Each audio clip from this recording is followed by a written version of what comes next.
Hola, buenas tardes. La Universidad Autónoma de Chihuahua, a través de la Facultad de Filosofía y Letras, en conjunto con la Secretaría de Cultura y el primer coloquio internacional Palimpsestos, Perspectivas del Norte de México, agradece su presencia en este segundo día de actividades. Ahora, sin más preámbulos, cedemos la palabra a la autora Aurora Cruz García de la Universidad Autónoma de Nuevo León. Ella es doctorante en filosofía con acentuación en educación, maestra en artes con orientación en educación en el arte, licenciada en música e instrumentista en piano. Actualmente becaria CONACYT, docente y pianista acompañante en la Facultad de Música, ganadora de la beca Música Escolar Itinerante que otorga CONARTE. Buenas tardes, muchas gracias. Y bienvenidas y bienvenidos a esta ponencia, que forma parte del primer coloquio internacional Palimpsestos, Perspectivas Críticas del Norte de México.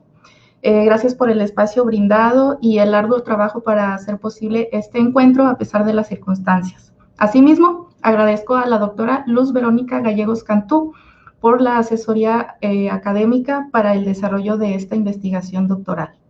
El tema que voy a presentar se titula El pianista acompañante en el noreste de México, reconociendo una profesión. Comenzaremos hablando de la música como profesión que hoy en día es reconocida, es una realidad en nuestro país y ha venido a cambiar hegemonías de épocas pasadas. En el contexto del presente se encuentran actividades profesionales como las que estamos observando, como interpretación, composición, dirección coral, dirección orquestal, musicología, gestión cultural, ingeniería en producción, crítica musical, musicoterapia o docencia. En el caso de lo que nos incumbe en este tema, en el caso del profesionista del piano, se observan como salidas laborales más ofertadas la pedagogía o la ejecución. Esta incluye ejecución como solista, como músico de cámara, es decir, de pequeños grupos de músicos, o como pianista acompañante. El trabajo de investigación surge en el contexto de la formación académica de pianistas centrados en la formación como solistas. Sin embargo, como ejecutantes, hoy se requiere una formación más integral, como lo mencionaba la música de cámara, que es ejecutar en conjuntos pequeños repertorio musical, o músico pianista acompañante.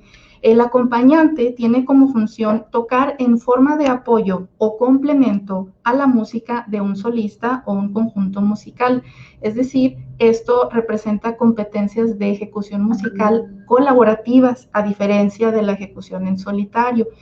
Un ejemplo de un pianista acompañante es un acompañante de ballet, de coro, de teatro musical o de instrumentistas solistas, entiéndase un violinista, un trompetista, etc. Entonces el pianista tiene la función de colaborar con ese solista. Este último se ha vuelto un puesto solicitado en la práctica del mundo musical, ya que demanda preparar repertorios con características específicas, insisto, características de colaboración con otro músico, en apoyo, en complemento, en conjunto.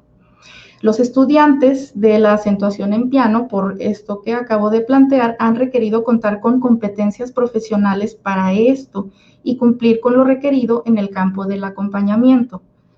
Son competencias que consisten en reconocimiento o preparación formal. Sin embargo, como metodología y dentro de plantas de profesores, no se ha encontrado un antecedente significativo que le respalde un reconocimiento o preparación formal en su labor. Por esto es relevante el tema de investigación. En este punto surge la relevancia de observar qué se ha hecho formalmente, poniendo especial atención en las instituciones de educación superior del país, con dos características, las que son de nivel superior y del noreste. Las que son públicas, disculpen, y las que se encuentran en el noreste, estas dos características. En estas instituciones se ha encontrado que hay oferta educativa, principalmente en la especialidad de ejecución, siendo esta la que precisa contar con más pianistas acompañantes que trabajen con los ejecutantes en formación.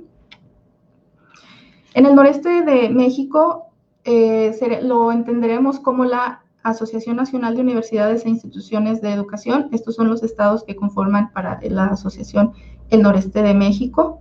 Los pianistas profesionales ejercen el acompañamiento como una más de las salidas laborales por las que pueden optar una vez concluidos sus estudios superiores. Han requerido contar con competencias profesionales específicas para las prácticas que cubran lo requerido en el campo del acompañamiento y le vayan otorgando la identidad de una especialidad que cuente con metodologías significativas en el mundo laboral actual. Esta oferta educativa, como la hemos estado investigando, cuenta con 584 escuelas en el país, de las cuales 36 ofrecen licenciaturas en música con distintas acentuaciones.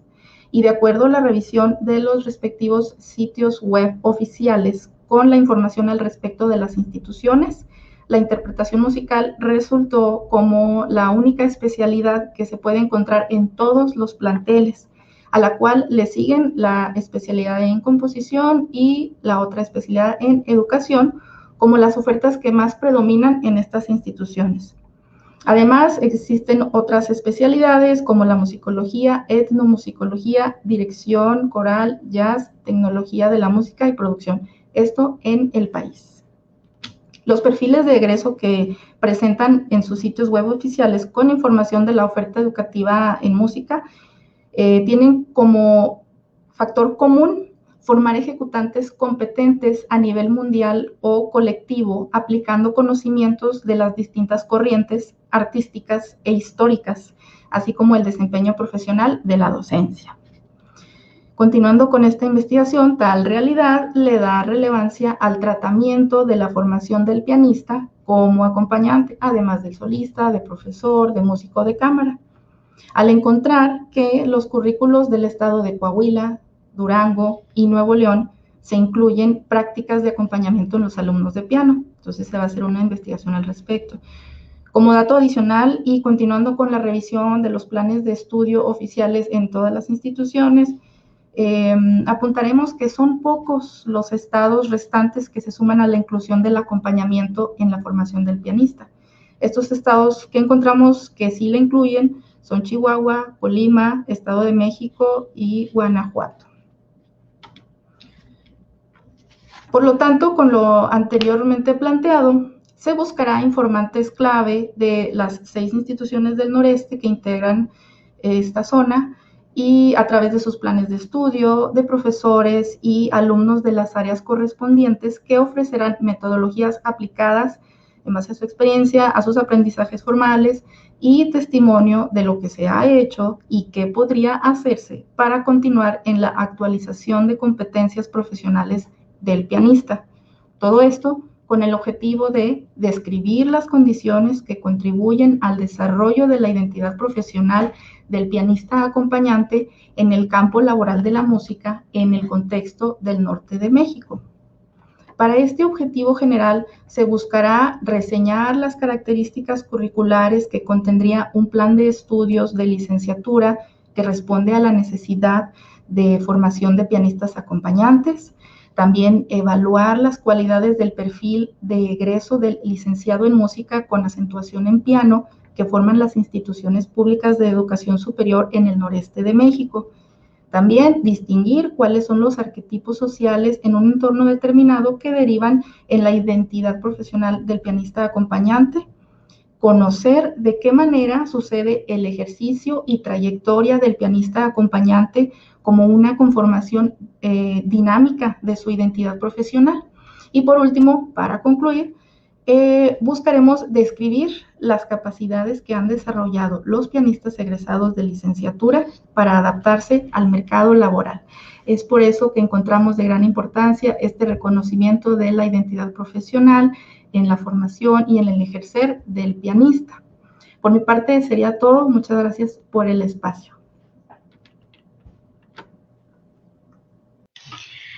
Agradecemos la participación de Aurora Cruz García y continuamos con Lefteri Becerra, doctorante en Ciencias Sociales de la Universidad Autónoma de Baja California Sur.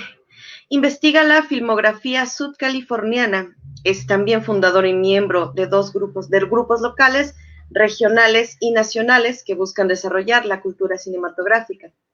Paralelamente, me permito presentar a Rubén Olachea Pérez, quien cuenta con un PhD en Film and Television Studies por la Universidad de Warwick en el Reino Unido, en la Universidad Autónoma de Baja California Sur, y también es coordinador de la maestría en investigación histórico-literaria.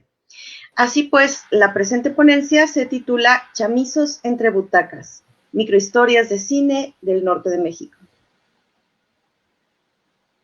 Bueno, muchas gracias por la oportunidad de presentarnos aquí. Bueno, ya acaba de decir la presentadora el título de la ponencia, y bueno, esta ponencia está dedicada a la memoria del doctor José Alfredo Verdugo Sánchez.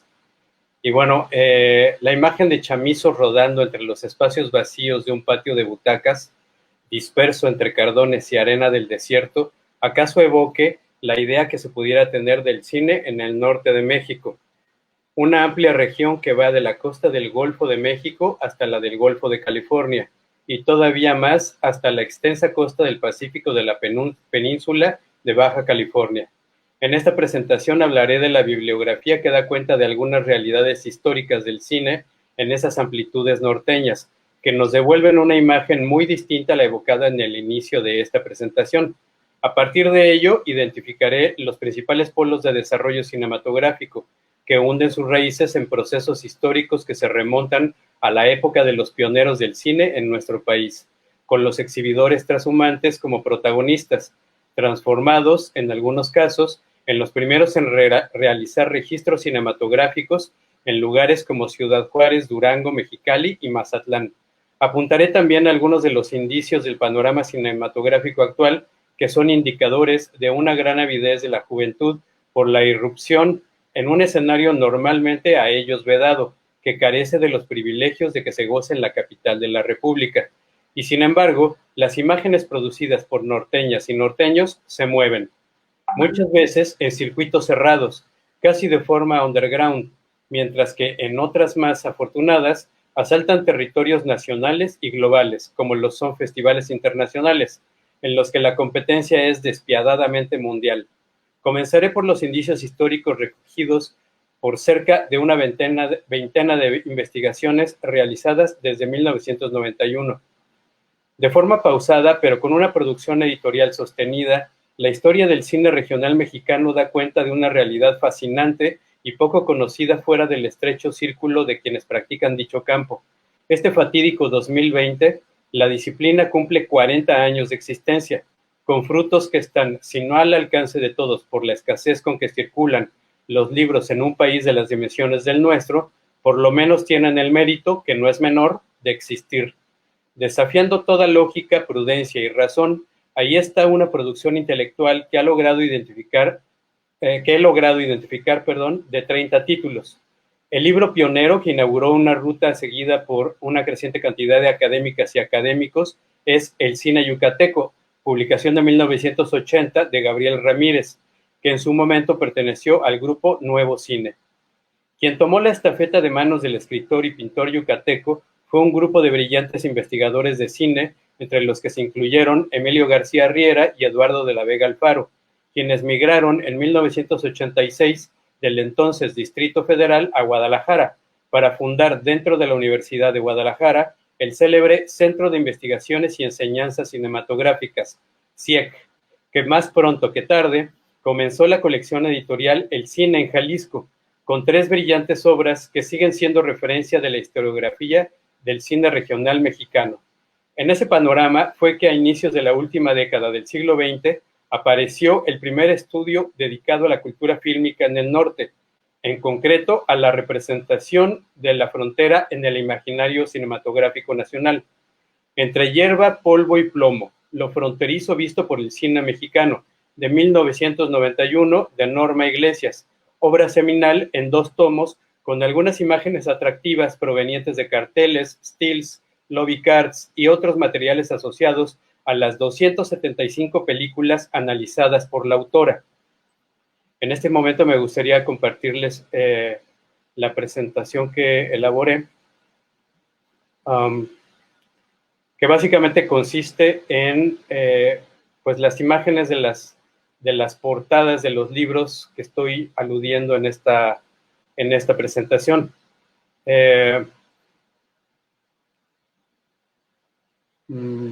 No sé si se dejó de ver la presentación. Espero que no. Bueno, no sé cómo manipular aquí el asunto.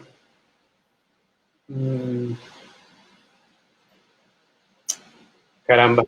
A ver, bueno, voy a continuar. El último título de estos 30 libros es Tijuana, la esquina del cine, volumen 2 del 2019, de Cuauhtémoc Ruelas. Así que el arco geográfico de las también llamadas microhistorias del cine mexicano va de rincón a esquina de la nación, de Yucatán hasta Tijuana, y en medio una docena de estados que cuentan al menos con una publicación sobre alguno o varios de los aspectos del cine que, en términos gruesos, podemos resumir en 3. Producción, que es la historia de las películas; exhibición, distribución, que sería la historia de las salas de exhibición y las empresas distribuidoras; y la recepción, entre las audiencias, los medios y la prensa especializada. De estos 14 estados, los norteños son 7: Baja California, Sinaloa, Chihuahua, Durango, Coahuila, Nuevo León y Tamaulipas.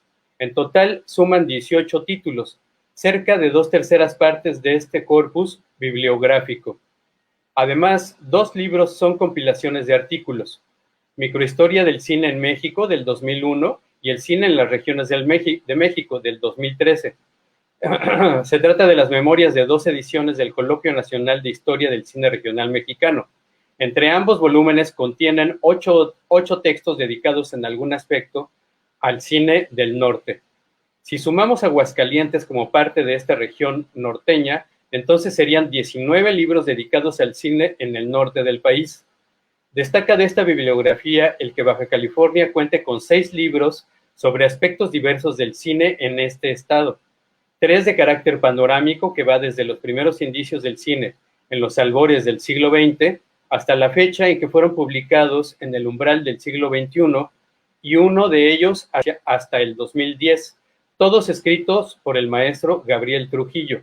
Los otros 3 se acotan a la ciudad de Tijuana.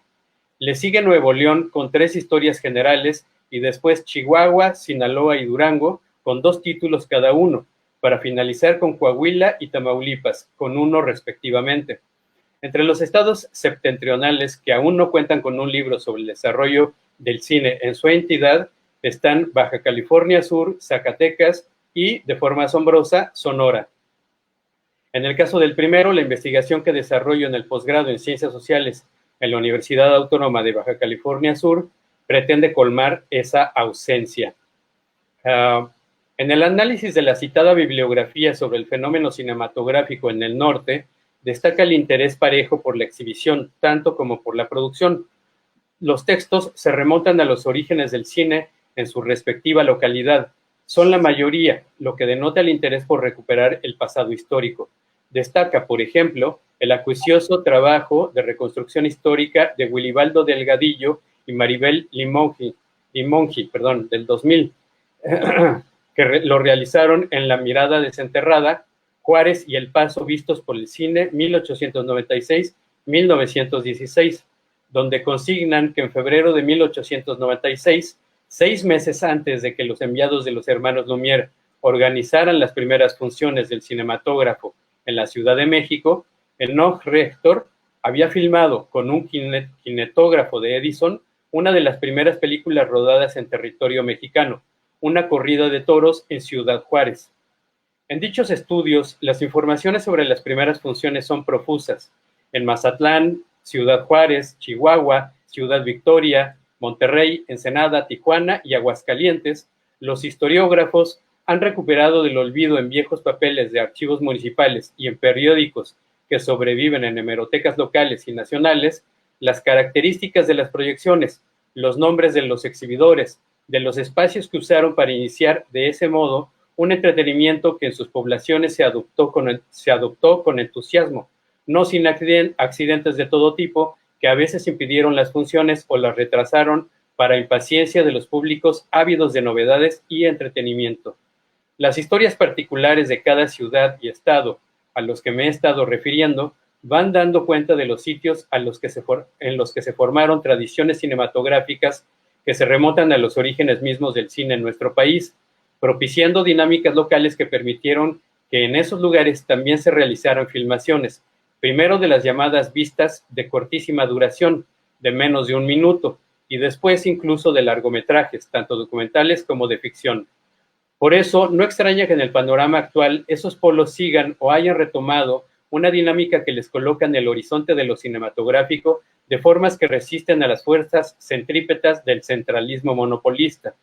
Para quien conoce las historias del cine en esta región de México, resulta natural que el interés mostrado por la creación cinematográfica en la década de 1920 en Tijuana, por ejemplo, hoy cuente con producciones de reconocida calidad como Navajazo, de Ricardo Silva, del 2014, o Mente Revolver, de Alejandro Ramírez Corona, del 2017, dos óperas primas de reconocida trascendencia. Importante es considerar que esas producciones no vienen solas, que se hacen acompañar, para citar un ejemplo, de la licenciatura en medios audiovisuales impartida en la UABC en Mexicali desde el 2018.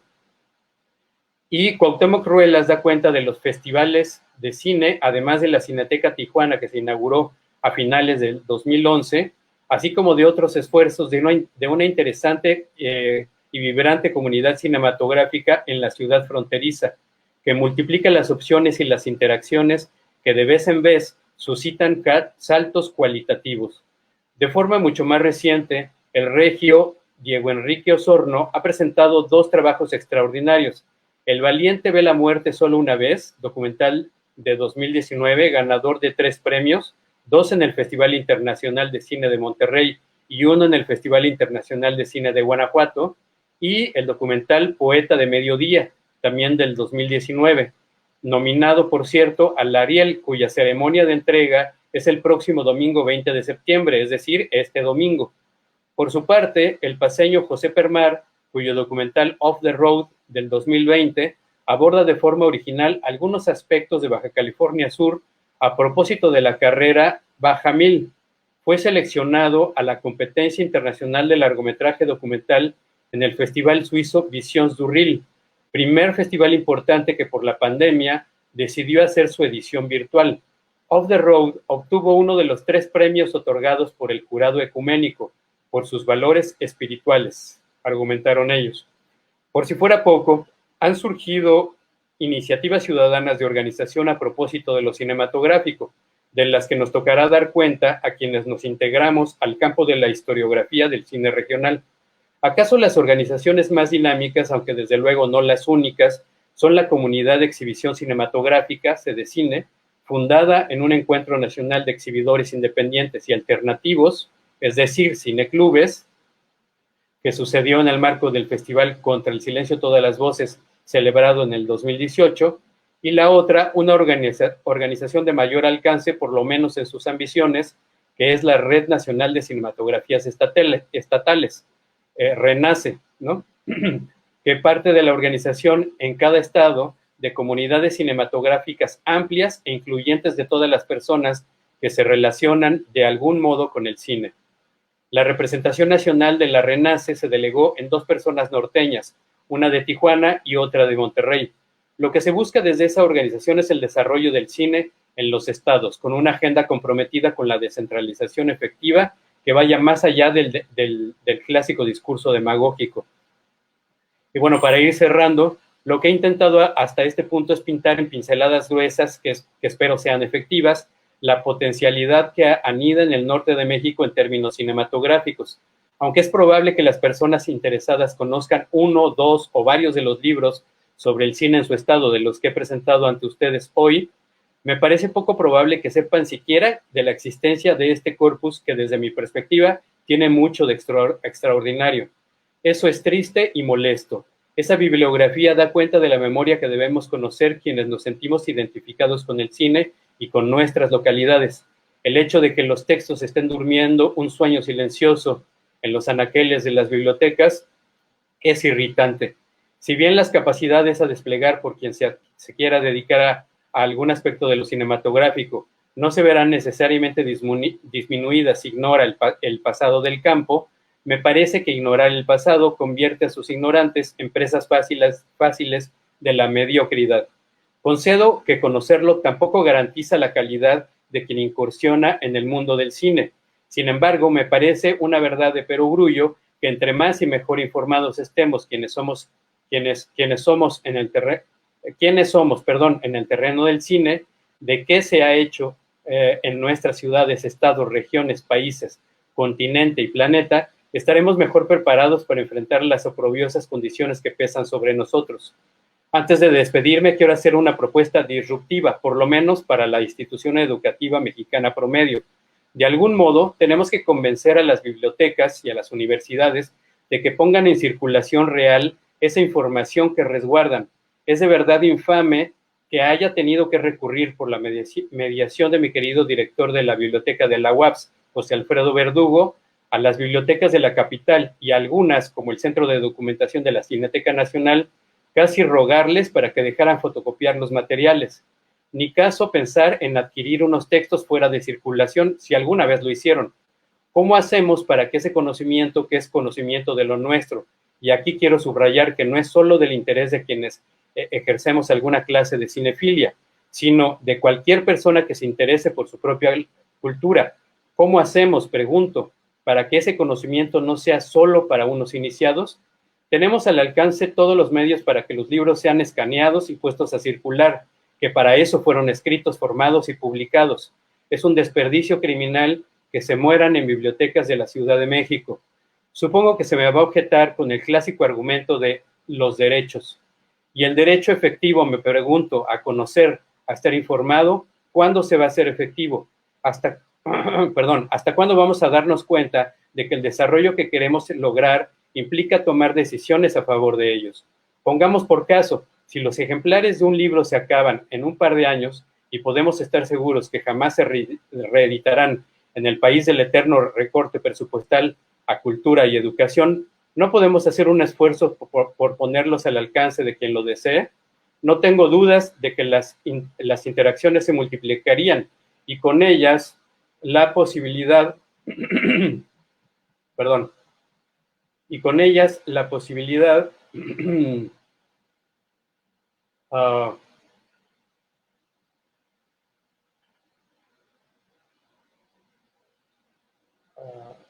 de saltos cualitativos que sería mucho más propicia. Después de haber leído la mayoría de los títulos de los que he hablado, algunos todavía se me resisten porque recién los descubrí y sin el apoyo de mi héroe bibliotecario quedo nuevamente en el desamparo.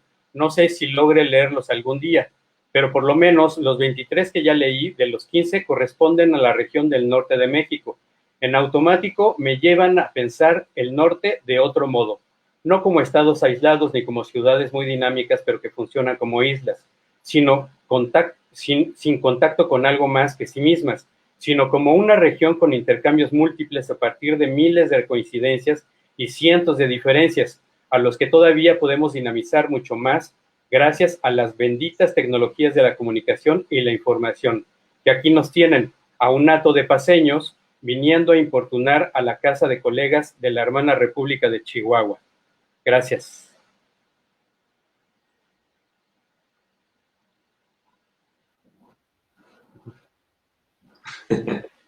No sé qué pasó con la presentación, que no la pude hacer como quería en el momento que quería.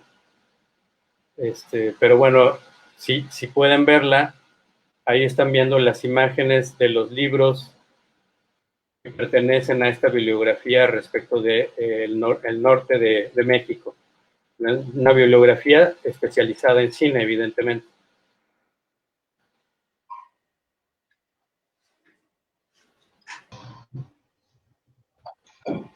Bueno, agradecemos la participación de Lefteri Becerra e indirectamente de Rubén Olachea Pérez Y cedemos ahora el micrófono a José Antonio García, adscrito a la Facultad de Filosofía y Letras, que nos hablará sobre zombies y literatura.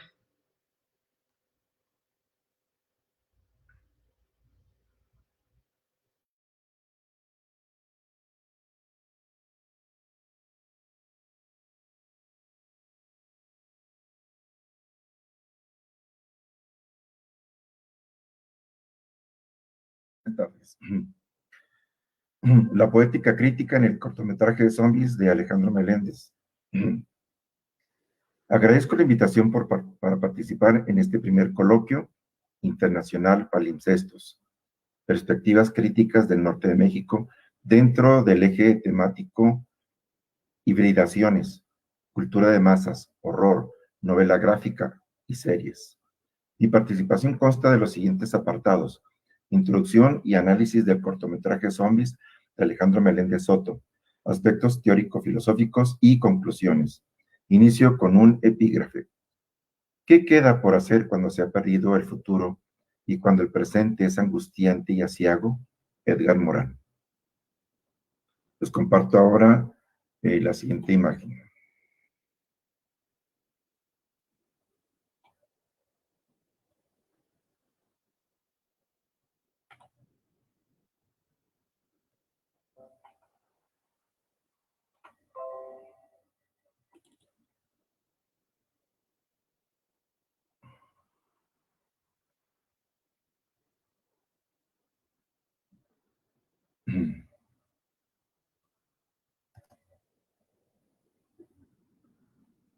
El 29 de abril del año 2013 apareció en México el primer número de la novela gráfica The Walking Dead, con guión de Robert Kirkman y dibujos de Tony Moore, y Kirkman expresó públicamente lo siguiente: para mí las películas de zombies no son festivales de gore y violencia con personajes burdos y chistes miserables.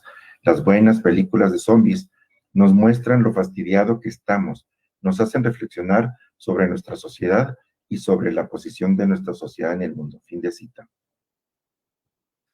El oxímoron muertos vivientes en la cultura de masas derivó en la palabra zombie, convirtiéndose en un género que ha provocado horror, lo que hace que el prolífico novelista Stephen King se pregunte, cito, ¿por qué inventar cosas terribles cuando hay tanto horror auténtico en el mundo? Fin de cita. Por otro lado, David Flint señaló que, cito, el miedo a los muertos es un temor universal que persiste desde hace siglos. Vampiros, fantasmas o momias han inundado en todo este tiempo cualquier fórmula de cultura popular. Pero son los zombies, los muertos vivientes, quienes en estos últimos años han impregnado libros, música, cine, cómics y hasta videojuegos. Pero don't worry, ya que se han publicado algunos manuales de supervivencia y muchos sabemos que para matar un zombie hay que dispararle a la cabeza. La palabra zombie, según Roland Winfield, viene del congolés Mbumbi, que significa cuerpo sin alma, aunque también se cree que se deriva del francés sombre, es decir, sombra. Bob Curran señala con contundencia, y cito, sin importar la vida después de la vida que imaginemos para nosotros, por lo regular, la muerte señala el final de nuestro contacto con todo lo que nos es familiar y con las personas a quienes conocemos. La tumba, como sea que la concibamos, es nuestro sitio de descanso final y no podemos volver de ahí. Fin de cita.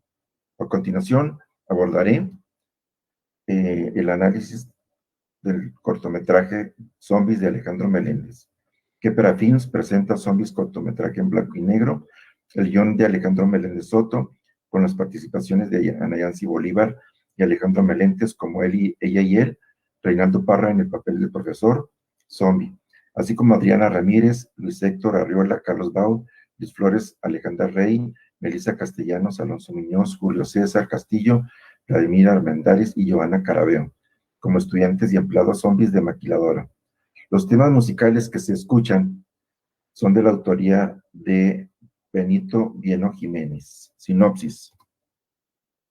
Una joven veinteañera estudia y trabaja e inicia con la alarma del despertador. Mantiene una relación con un hombre joven. La rutina continúa en el salón de clases con un profesor de movimientos lentos y torpes que intenta explicar algo. Luego se aprecian escenas de la llegada a la maquinadora y el regreso de la joven que llega a descansar junto a su pareja, terminando con una escena de diálogo entre ellos. Suena y ve su despertador y aparece en la pantalla lo siguiente, cito: un día más, un día menos. Se levanta para bañarse y mientras el agua cae por su espalda se aprecia el texto. El día comienza a caer apenas cuando nace. Cae como sangre de dragón nórdico que nos bautiza con la inmortalidad de la sociedad mecánica. Cae como lágrimas pétreas en la espalda que habrán de cargar, poderosas losas de rutina, hipnotizante a lo largo del día. El peso líquido de la soledad mecánica tal vez hoy le rompa los tobillos a los Aquiles postmodernos. Escena en casa de él, nunca salen las tomas. En primer plano se aprecia un plato de cereal en el que solo entra una cuchara que saca cereal y se va dirigida al rostro de él.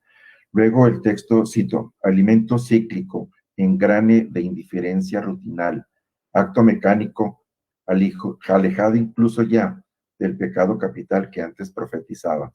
Fin de cita.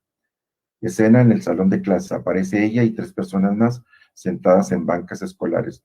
Las otras 3 personas se comportan y mueven con torpeza, emulando la actitud de los zombies, remarcado su gesto por un maquillaje blanco, por lo que se ven extremadamente pálidos y con un pentagrama invertido en el rostro. El look de ella es de tendencia gothic rock y black metal. Su rostro mostrará solo una parte pintada en el pentagrama invertido. Escena que representa un grupo de personas en fila entrando en una fábrica, todos visten de negro. Escena en el departamento. Ella, con el pentagrama invertido totalmente pintado en el rostro. Mientras está sentada, su rostro muestra cansancio, hastío y repugnancia. Meléndez se refirió a este símbolo como, cito: esta idea del pentagrama invertido la utilizo por ser un símbolo antiespiritual y representante del materialismo. Fin de cita. Ella: perdón por la tardanza, tuve un día horrible, como todos creo. El camión tardó mucho y venía llenísimo. Creo que mi ropa se quedó impregnada de sudores ajenos. Una señora me habló ayer de religión, no creo en Dios desde los 12. Sin embargo, esto me trajo malos recuerdos. Me dijo la frase clásica de que Dios es amor. Eso es lo que me hizo pensar. No creo en Dios y tampoco en el amor. Tal vez ella tenga razón y sean la misma cosa. ¿Por qué me rechazaste cuando te conocí? Él: porque creí que esperabas algo de mí y detesto que esperen cosas de mí. Todas las mujeres que conocí antes de ti lo esperaban. Ella: descuida, yo hace mucho que no espero nada de nadie. Nunca te pediré nada, nunca te daré nada. No soy como las otras que esperaban. Te hago aunque sea un poco feliz. Él: me agrada como son las cosas contigo. Todo como por inercia, sin necesidad de todos esos rituales que detesto. ¿Quieres hacer el amor? Disculpa, la verdad, no tengo ganas. En realidad yo tampoco, lo propuse porque pensé que tú querrías. Close-up a los labios de ella y la palabra fin. Meléndez coincide con su cortometraje Zombies, con la postura que asumen muchos cineastas, guionistas, dibujantes, novelistas, ya que estos seres representan la fragilidad de la sociedad, que se tambalea y se desmorona, como cuando un elemento inesperado, como una epidemia o el ataque de seres extraños, irrumpen en la sociedad.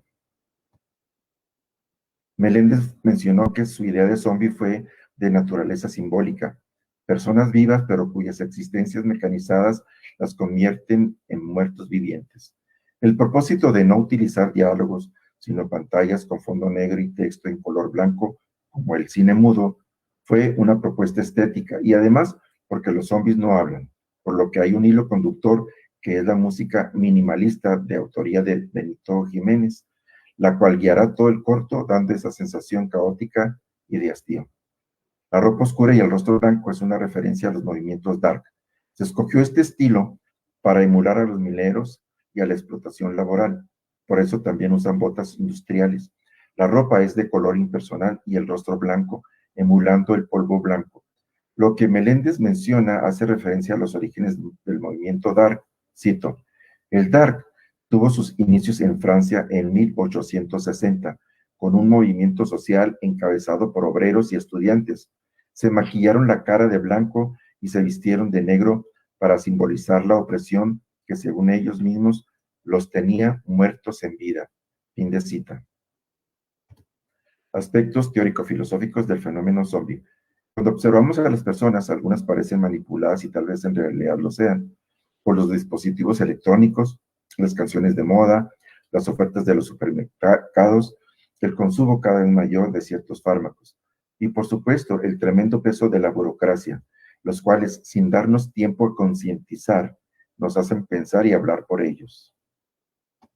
La ciencia nos descubre que en el mundo animal también hay zombies, como un hongo llamado Cordyceps unilateralis, que infecta a las hormigas y las controla y se alimenta de ellas, las manipula para luego infectar a otras hasta llevarlas a la muerte, por solo mencionar un caso. Fernando Grieta encuentra en el símil y nos advierte lo siguiente, cito: ¿qué diferencia hay entre este hongo que manipula a las hormigas y los distintos parásitos del control de sociedades, como pueden ser la televisión, la escuela o las distintas formas que tiene la técnica de esclavizar la sociedad a su lógica de pensamiento? ¿Qué pasaría si se pusieran de acuerdo la MTV, la mediática gubernamental y el resto de instituciones, si pusieran miles de anuncios en Facebook de spam y si una y otra vez se dijeran por los altavoces: devora cerebros, fin de cita? En el caso del hongo, el virus se introduce primero en unas cuantas hormigas, después a la colonia. Lo mismo ocurriría en el símil del control de los medios y las instituciones. La masa entera comparte el virus por las redes. Por ejemplo, los famosos challengers o retos que inoculan los jóvenes a otros jóvenes, provocando que hagan cosas la mayoría de las veces ridículas e inocuas, por medio de mensajes de WhatsApp, Facebook, Instagram, TikTok, etc.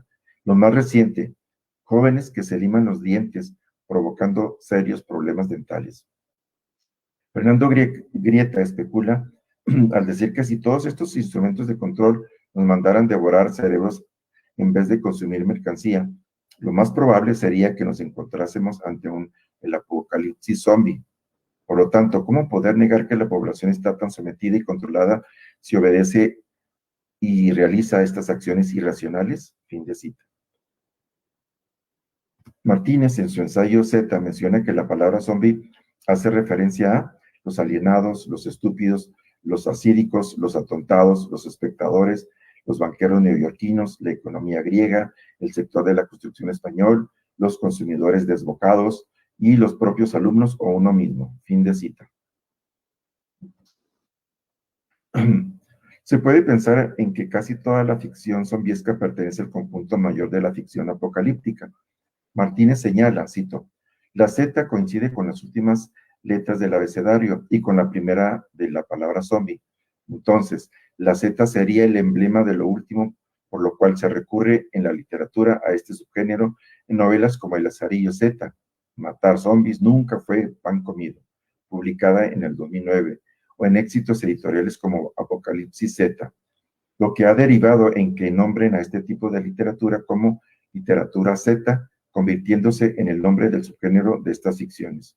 Fin de cita. Conclusiones. Los sacos cárnicos en putrefacción que somos no se aprecian por fuera, sino que por dentro se nos acumulan esos deseos, las pasiones, los instintos reprimidos, y justo cuando salen nos sentimos liberados. La aportación de Meléndez al mundo de los zombies es abordar dos aspectos poco tratados en esta temática: el lenguaje poético y utilizar el erotismo como símbolo de lo humano y escape de la materialización social.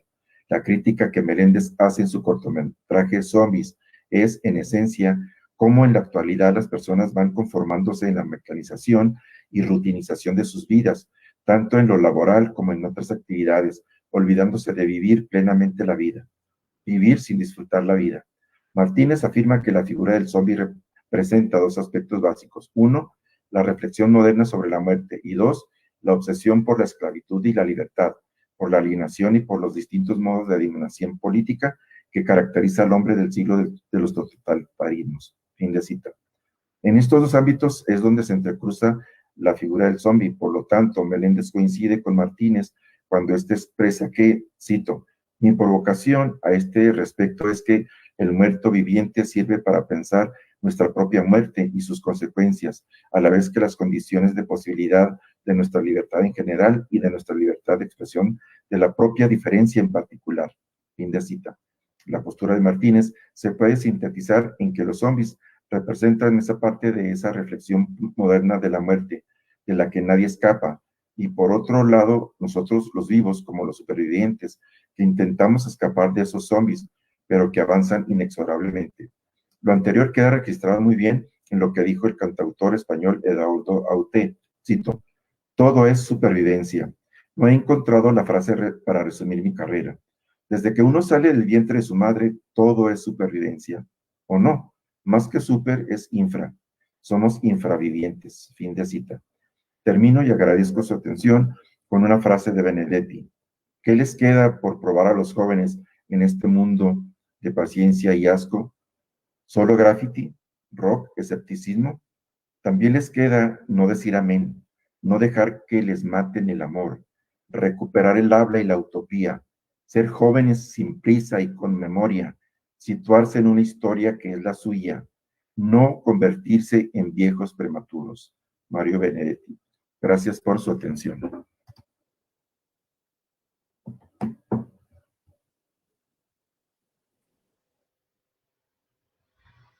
Agradecemos la participación de José Antonio García y a continuación abrimos un espacio para dudas y comentarios.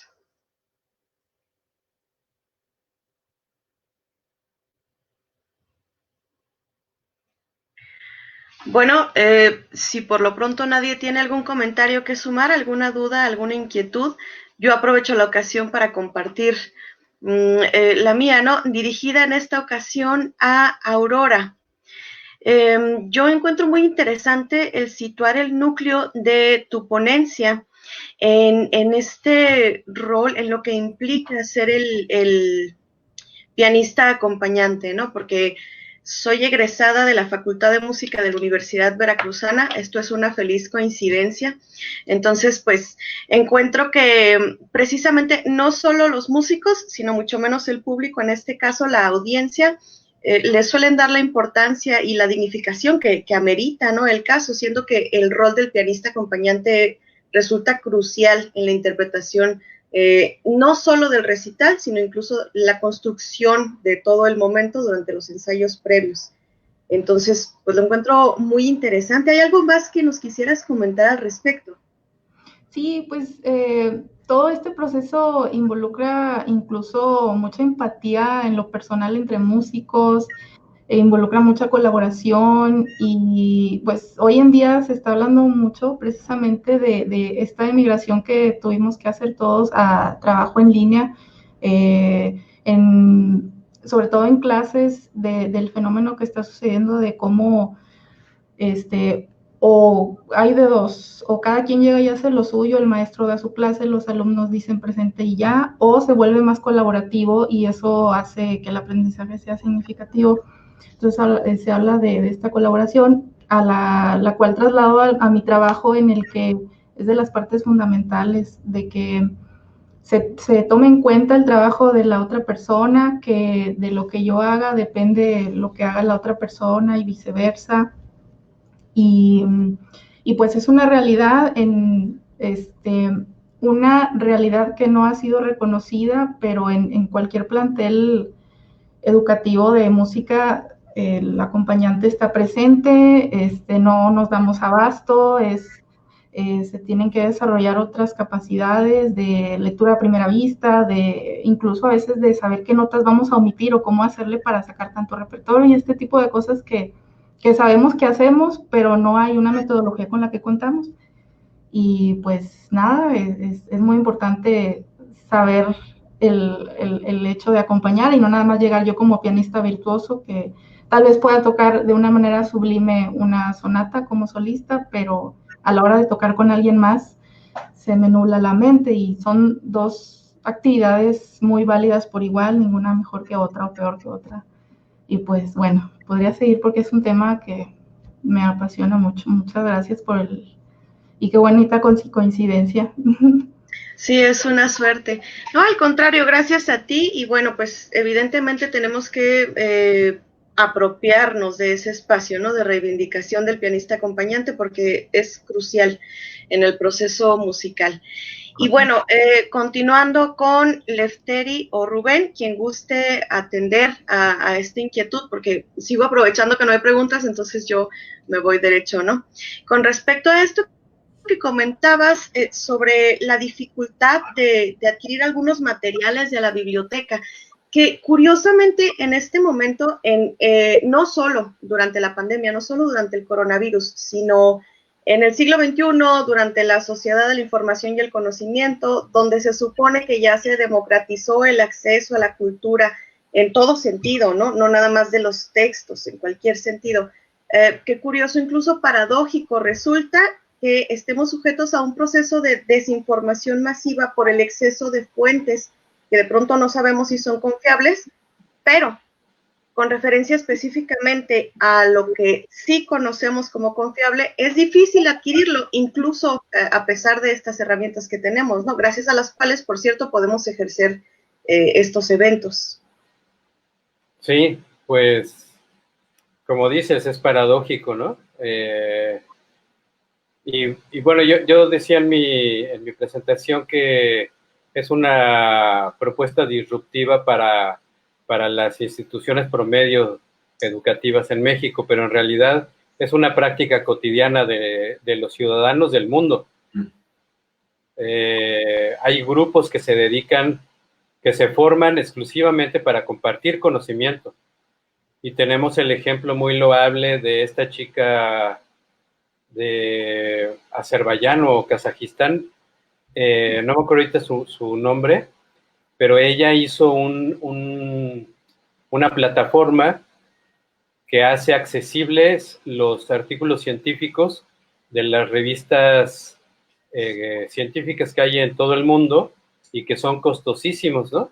Entonces, ella, a través de esta página que se llama SeaWho, hace disponible todo ese conocimiento de forma gratuita. Entonces, en México también hay muchos grupos que yo conozco, formo parte de esos grupos, ¿no? Y pues la filosofía es una filosofía de que el conocimiento no es una cosa como un terreno al que le puedes poner rejas, porque el conocimiento nunca es individual. Jamás, no existe tal cosa como un descubrimiento individual. Ese descubrimiento individual se hizo sobre el conocimiento de otras personas, aprovechando lo que otros ya escribieron antes que tú, lo que antes muchas otras personas descubrieron. Sin eso tú no podrías haber hecho tu propio descubrimiento. Y entonces, y además, digamos que no tiene sentido descubrir las cosas para uno mismo nada más, ¿no? Sino la cosa es compartir el conocimiento. Pero, claro, las dinámicas en las que estamos inmersos neoliberales que a todo le ponen precio, para todo es el valor de cambio, ¿no? Todo es el dinero que se genera a partir de lo que sea prácticamente, incluido el conocimiento. Entonces, eso es, digamos, lo que ha hecho que esto sea, pues, complicado y que estemos sumidos en realidad quienes estamos en las prácticas del conocimiento, sobre todo desde las instituciones públicas, que presuntamente son gratuitas, pues estamos, digamos, en abierta contradicción con ese tipo de dinámicas, ¿no?